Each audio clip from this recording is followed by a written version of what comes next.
안녕하십니까. 2021년 11월 25일 매매일지입니다. 금일 솔브레는 마지막 물량까지 모두 매도를 하였습니다. 21%의 수익을 얻고 매도를 하였고, 이틀 전에 여기서 이제 15%에서 절반, 그리고 마지막으로 절반 물량까지 21%의 수익을 얻고 매도를 하였습니다. 현재 차트를 살펴봤을 때는 30만원까지 한번 슈팅이 나올 수도 있겠고, 아니면 이 검은색 1년선을 맞고 떨어질 수도 있겠다는 생각 때문에 저는 이제 금일 모두 매도를 했고, 추후에 30만원까지 갔다가 이 검은색인 1년선을 지지를 하는 모습을 보여준다면 매수를 하거나, 아니면 아예 다시 한번 떨어지면 다시 매수를 하거나, 이렇게 두 가지 방안으로 관심 있게 지켜볼 예정입니다. 다음으로 금일 5,200원에서 30만원어치를 매수한 메디아나에 대해서 말씀드리도록 하겠습니다. 메디아나는 환자 감시 장치 및 제세동기를 제조 판매하는 기업입니다.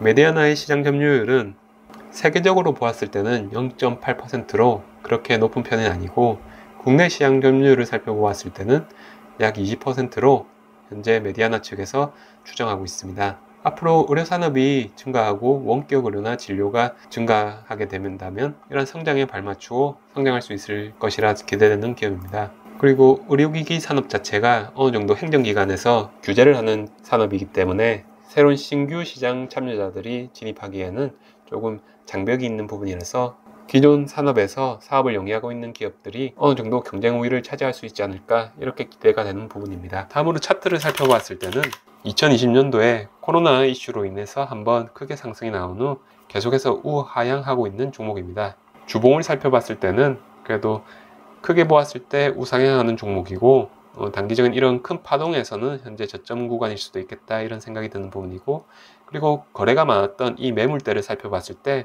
이 매물대를 현재 지지하면서 반등이 나오는 모습입니다. 그리고 다시 일봉을 살펴보면 일봉상에서도 이전 2018년, 2019년 이때 박스권을 잃었던 부분이 현재는 이 부분을 지지선으로 만들어주고 있는 부분이라서 현재 이 지지선 부분에서 최근에 강한 슈팅이 나왔습니다. 그리고 오늘 눌러주는 부분에서 저는 5,200원에서 30만원을 매수하였고, 단기적으로 저는 출발하게 된다면 5,900원이나 아니면 6,800원까지 갈 수 있지 않을까.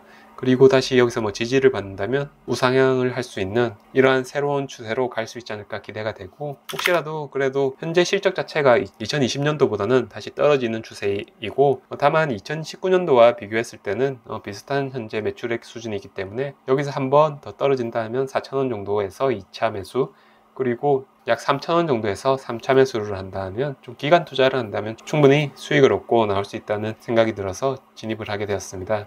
현재 재무제표를 살펴보았을 때는 ROE는 9.82%로 무난한 수준이고, ROE는 8.68%로 어느 정도 경쟁 우위가 있다 생각이 되는 부분이고, 실제 메디아나의 아까 시장 점유율을 살펴봤을 때 20%로 국내 시장 점유율은 어느 정도 과점하고 있다, 이렇게 생각이 되는 부분입니다.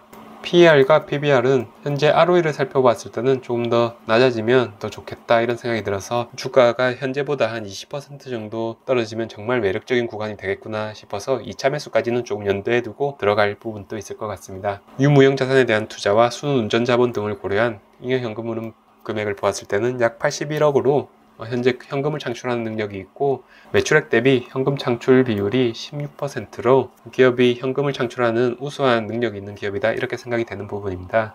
그리고 유무형 자산에 대한 투자 비율인 카펙스 비율을 봤을 때는 25%로 현재 당기순이익 대비해서 어느 정도 투자가 되어 있는 부분이라서 기존 사업은 현상 유지를 시키면서 새로운 사업에 투자를 할 수 있는 이러한 여유가 있다, 이렇게 생각이 되는 부분도 있습니다. 그리고 영업이익률과 당기순이익률 모두 10% 이상으로 괜찮은 편입니다. 현재 매출액과 영업이익, 당기순이익은 작년보다 줄어들어서 조금 부정적으로 보이기는 하지만, 작년은 코로나 이슈로 인해 조금 매출액이 큰 폭으로 증가했던 해이기 때문에 그 부분은 조금 감안해서 보아야 되고, 2019년도와 비교했을 때는 현재 매출액과 영업이익, 당기순이익 부분이 거의 비슷한 수준이라 이렇게 볼 수 있습니다. 그리고 매출 원가율과 판관 비율은 현재 매출액이 줄어드는 부분과 함께 줄어들어서 일단 비율상으로 보았을 때는 무난한 수준이다, 이렇게 보이는 부분입니다. 그리고 부채는 110억 원인데 이자 비용이 따로 들지 않아서 부담이 없는 부분이고, 그리고 현금도 335억 원으로 새로운 투자를 할 수 있는 이런 여유가 있는 기업이다, 이런 생각이 드는 부분입니다. 그리고 유동 비율을 살펴봤을 때도 1년간 운영할 자산과 부채를 살펴본 이 비율 또한 자산이 많은 부분이 있고, 실제 이런 영업을 하는 데 있어서 자산 회전이 빠르고 추가적으로 새로운 자금을 영업을 하기 위해서 다른 데서 끌어와야 되는 이런 위험이 전혀 없는 부분인 점을 참고할 수 있습니다. 그리고 매출 채권이 증가하면 외상으로 준 물건에 대한 지금 회수가 잘 안 되고 있다, 이런 부분을 볼 수도 있는데, 회전일수로 보았을 때는 위험한 수준은 아니고, 재고자산은 작년보다 줄어드는 모습은 긍정적인 면이지만, 현재 재고자산 회전일수로 보았을 때는 조금 우려스러운 부분이 있고, 이러한 재고자산이 추후에 빨리 매출로 외부로 판매가 되지 않는다면 영업이익에 마이너스로 작용할 우려가 있기 때문에, 이러한 재고자산이 많이 줄어드는지 계속해서 관심 있게 지켜봐야 될 것 같습니다. 매입 채무가 현재 좀 큰 폭으로 증가하는 부분이 긍정적인 요소로 볼 수 있는데, 이러한 부분이 어떻게 본다 하면 새로운 수주가 좀 많아서 지금 급하게 이제 생산을 하고 있다, 이렇게 볼 수도 있는 부분이 있고, 어떻게 보면 현재 기업에 현금이 없어서 대금 결제가 어렵다, 이렇게 볼 수도 있는 부분이긴 하지만, 현재 아까 기업의 현금 살펴봤을 때는 이러한 부분은 아닌 것 같고, 어떻게 보면 새로운 수주가 있는 상황이다, 이렇게 기대도 해볼 수 있는 부분이고, 회전일수로 보았을 때는 현재 무난한 수준이라 보입니다. 그리고 기업 자체가 연구개발비로 매출액 대비해서 7% 이상으로 향후 먹거리를 위해서 계속해서 연구개발을 하는 모습은 아주 긍정적으로 보이는 부분입니다.